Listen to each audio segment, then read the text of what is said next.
Nouvelle édition d'information, bienvenue à toutes et à tous, place au titre. Le comité de coordination chargé du programme d'appui à l'infrastructure qualité examine les moyens de faire profiter les pays arabes des technologies en matière d'énergie solaire.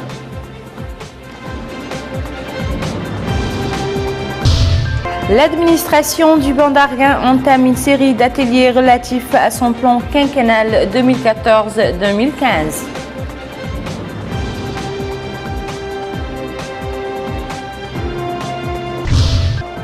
Début des inscriptions au niveau de la nouvelle faculté des sciences et technologies et de médecine après la mise en place des services de base nécessaires.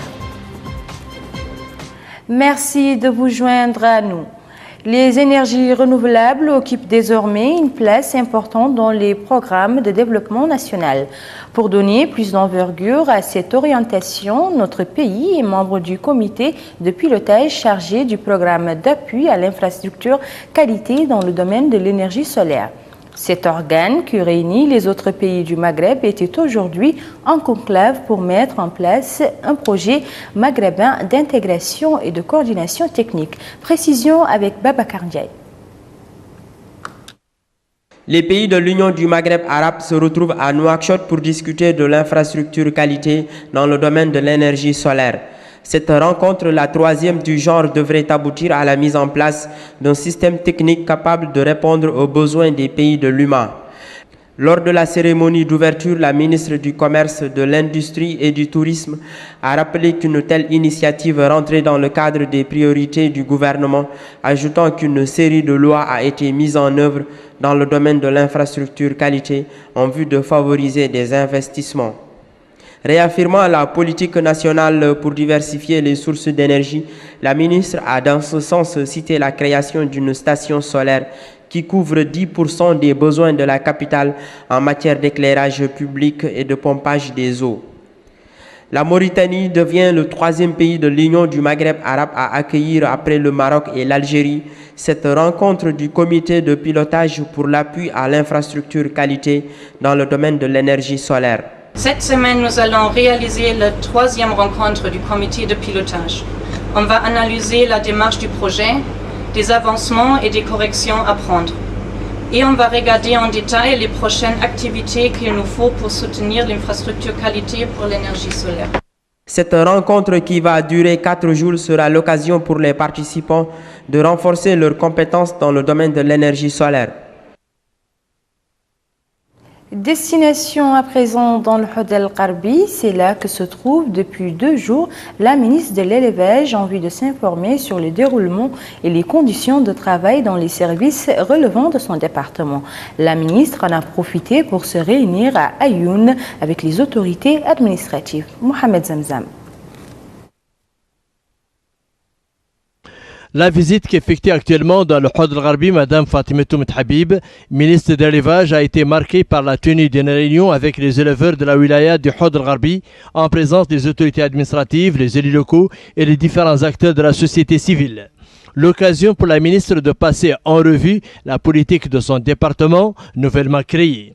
C'est pourquoi, a-t-elle dit, toutes les dispositions ont été prises en vue de la mise en œuvre d'une stratégie de nature à moderniser ce secteur qui constitue l'un des piliers de l'économie nationale et qui offre de grandes opportunités d'emploi.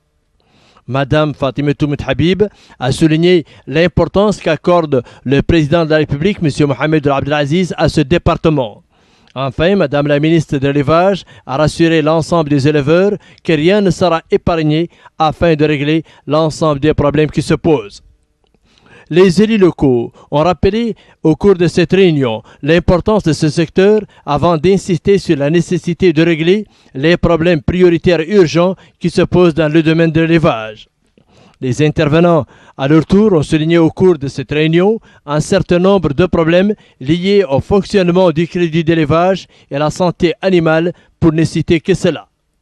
Enfin, la ministre de l'élevage a visité à Ayoun la délégation de son département, où elle s'est informée sur le bon fonctionnement de cette structure régionale avant de recevoir des explications détaillées inhérentes à son fonctionnement. Au niveau du crédit d'élevage, la ministre de l'élevage s'est imprégnée du bon fonctionnement du crédit avant de rassurer les éleveurs que toutes les dispositions seront prises pour que le crédit d'élevage soit opérationnel dans les plus brefs délais. Vous le savez sans doute, notre pays est candidat au poste de vice-secrétaire général de l'Union internationale des télécommunications. Il propose à ce poste Mme Fatimetou Bint Mohamed Saleh. L'élection à ce poste aura lieu cette semaine en Corée du Sud. El Hajdin. Notre pays est décidé de mettre à profit tous les atouts dont il dispose sur le plan international pour remporter le fauteuil du vice-secrétaire général de l'Union internationale des télécommunications, convoité par la Pologne, le Canada, le Nigeria et la Grande-Bretagne. Un pari difficile certes, mais pas impossible de relever, au regard de la place et de la renommée excellente dont jouit notre pays sur la scène internationale depuis quelques années. En effet, notre pays qui a rompu avec la politique de la chaise vide, où la présence facultative s'est engagée à marquer sa présence à tous les forums internationaux. L'effort entrepris par les autorités sous l'impulsion du président de la République, Mohamed Ould Abdel Aziz, a été payant. Aujourd'hui, notre pays préside aux destinées de l'Union africaine et nombre de ses cadres occupent des charges importantes dans les organisations sous-régionales, régionales et continentales. C'est ce travail qui a déjà porté ses fruits à différents niveaux que le comité de soutien de la candidate Mme Fatimetou Bint Mohamed Saleh est en train de mettre à profit pour lui faire gagner et au-delà d'elle à notre pays le poste de vice-secrétaire général de l'Union internationale des télécommunications.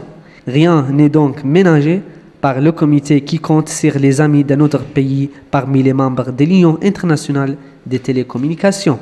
Quelles que soient les qualités des candidats à ce poste et le poids de leur pays, notre candidate n'a rien à envier à ses rivaux, compte tenu de sa solide expérience dans le domaine de la nouvelle technologie de l'information et de la communication, doublée d'un CV riche. Je vous le disais dans les titres, le projet du plan quinquennal 2014-2015 du Ban d'Arguin faisait ce matin l'objet d'un premier atelier auquel on prépare tous les acteurs et partenaires en vue d'examiner l'ensemble des questions contenues dans le futur plan d'action du Ban d'Arguin. Bokar Beylaba. Le parc national du Ban d'Arguin constitue l'une des prodigieuses réserves naturelles au monde. Un parc de rassemblement de milliers d'oiseaux marins, migrateurs et littoraux de la planète. Un écosystème qui concentre les efforts de l'État mauritanien. Et l'objectif de cette rencontre est d'élaborer un plan d'aménagement, de gestion et de suivi pour les 5 années à venir au profit de cette réserve naturelle. Une réserve classée patrimoine mondial de l'UNESCO. L'occasion pour le secrétaire général du ministère de l'Environnement et du Développement durable, M. Mohamed Abdallahi Saleh Moula Ahmed Doua, de souligner l'importance de protéger cette biodiversité, saluant par la même occasion l'adoption d'une stratégie quinquennale pour le parc national du Ban d'Arguin. Autre intervention, c'est celle du directeur général du parc national du Ban d'Arguin, M. Alioune Mohamed Salem.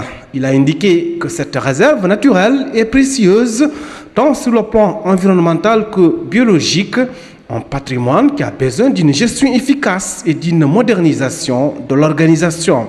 Et pour inscrire le parc national du Ban d'Arguin sous le registre de la durée, l'optimisation de la surveillance et le contrôle des activités humaines deviennent plus que jamais nécessaires. On est là aujourd'hui dans le cadre de l'élaboration de notre plan d'aménagement et de gestion. Donc c'est un outil d'aménagement et de gestion et de suivi de l'ensemble des activités qui se font au sein du parc national du Ban d'Arguin. Donc ça nous permet de cerner le mandat qui a été confié au PNBA pour prendre en compte l'ensemble des missions qui ont été attribuées au PNBA.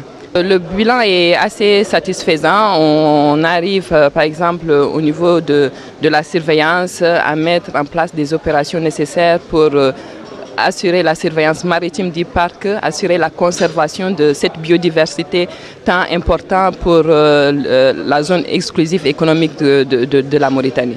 On dit que c'est au Ban d'Arguin que les dunes du Sahara viennent mourir dans l'océan Atlantique. La nouvelle Université des sciences, des technologies et de médecine a ouvert ses portes aujourd'hui. Une première étape marquée par l'inscription des étudiants dont le transport a été assuré par des bus mis à la disposition du nouvel édifice universitaire. La nouvelle Université des sciences, des technologies et de médecine a ouvert ses portes aux étudiants ce matin pour l'année 2014-2015. Cette année, on a commencé avec une chaîne d'inscription pour faciliter les inscriptions pour les étudiants. L'étudiant, il dépose son dossier directement au guichet. L'agent, il le vérifie, il le passe au deuxième, et le deuxième, il lui donne son attestation d'inscription, plus encore la carte de transport. Cet étudiant en première année nous confie qu'il n'a eu aucun problème pour ses formalités d'inscription. Cet autre étudiant nous confie que le nouveau campus répond aux normes. Il se dit satisfait de pouvoir commencer ses études dans un lieu qui donne envie d'apprendre. Il ajoute que pour venir, il n'a eu aucun problème. Des bus ont été mobilisés pour assurer le transport des étudiants. Le professeur Ahmedou El-Haboua, président de l'université, a indiqué à cette occasion que ce campus moderne disposant des infrastructures et des équipements adéquats aura un impact positif sur les conditions de l'enseignement supérieur et de la recherche scientifique dans notre pays. Le ministère chargé de l'enseignement supérieur a signé l'accord avec la STP pour les bus qui ont commencé à circuler. Il y avait une phase avant le début des cours. À partir du début des cours, tous les 28 bus seront dédiés à l'Université des sciences, des technologies et de médecine, aux deux facultés. L'autre point qui est non moins important, c'est l'électricité. L'électricité est arrivée sur le campus depuis mars 2014. Il fallait raccorder davantage et aujourd'hui, la faculté de sciences techniques et la faculté de médecine sont raccordées au réseau de Nouakchott. Donc aujourd'hui sur le campus, la faculté de sciences est alimentée en eau, la faculté de médecine est alimentée en eau, mais avec des suppresseurs. Dans 6 mois, il y aura un château d'eau, il n'y aura plus de problème de suppresseurs. Le château d'eau sera achevé sur financement du gouvernement saoudien, avec des délais rapides. À son tour, le doyen de la faculté des sciences, des technologies et de médecine, M. Mohamed Fadloul Deida, a souligné l'importance de la réalisation de cet édifice pédagogique, exprimant sa satisfaction pour les efforts considérables déployés par l'État pour assurer des conditions nécessaires à la réussite de l'enseignement supérieur et à la recherche scientifique en Mauritanie. Rappelons que la nouvelle Université des sciences, des technologies et de médecine répond aux normes internationales. Cet édifice est d'un coût global de 38 millions de dollars. Des prix aux lauréats du concours de récitation du Saint-Coran organisé récemment par le ministère des Affaires islamiques et de l'enseignement originel ont été remis aujourd'hui aux récipiendaires. Le concours avait été organisé en collaboration avec l'Association des oulémas de Mauritanie. Abdullah Damaba. Le ministère des Affaires islamiques et de l'enseignement originel a organisé conjointement avec l'Association des imams et oulémas de Mauritanie un grand concours de récital du Saint-Coran. Un nombre considérable d'étudiants ont pris part à cette compétition. La préparation de ce concours s'est étalée sur plusieurs mois. L'Association des imams et oulémas de Mauritanie a été associée de bout en bout. Du choix des lecteurs en passant par le déroulement du concours, les experts en la matière au niveau de cette association ont eu leur mot à dire. Cette activité constitue un effort de la part des pouvoirs publics en vue de promouvoir et vulgariser l'enseignement du Saint-Coran. Le secrétaire général du ministère des Affaires islamiques et de l'enseignement originel par intérim, Mohamed El Mokhtaroul Samba, supervisant cette cérémonie, a souligné que cette activité s'inscrit dans le cadre des actions islamiques que mène l'Association des oulémas de Mauritanie sous l'égide du département des Affaires islamiques. Il a par ailleurs précisé que cela va permettre à notre pays de renouer avec son passé et pérenniser le legs des ancêtres qui, selon lui, étaient des messagers du savoir et de la vulgarisation des enseignements islamiques. L'association des imams et oulémas de Mauritanie a été représentée par son secrétaire général, Hamdan Oulta. Ce dernier espère que ces rencontres ne soient pas la dernière. Ainsi, il prône une multiplication de pareilles activités. Il a en outre félicité les vainqueurs. Au total, 3 prix ont été remis aux 3 premiers. Ces prix sont compris entre 1 et 4 millions d'ouguiyas. Ils ont été remis des mains du représentant de l'Assemblée nationale et de la communauté urbaine de Nouakchott. C'est à notre confrère Ishaq Ould Mokhtar qui nous quitte d'ailleurs jamais. C'est dans ce sens que s'inscrit le rassemblement organisé ce matin par le réseau des femmes journalistes mauritaniennes devant son siège à Nouakchott. Il s'agit d'une action qui entre dans le cadre des activités de la semaine de soutien à notre confrère Ishaq. L'occasion pour la présidente du réseau des femmes journalistes, Madame Mariam Mintmoud, d'appeler à la conjugaison des efforts pour libérer Ishaq et le ramener sain et sauf dans son pays. Elle a également appelé les autorités publiques et la société dans différentes composantes à s'approprier la question d'Ishaq jusqu'à ce qu'il revienne parmi les siens. C'était tout pour l'actualité. Le rappel des titres. Le comité de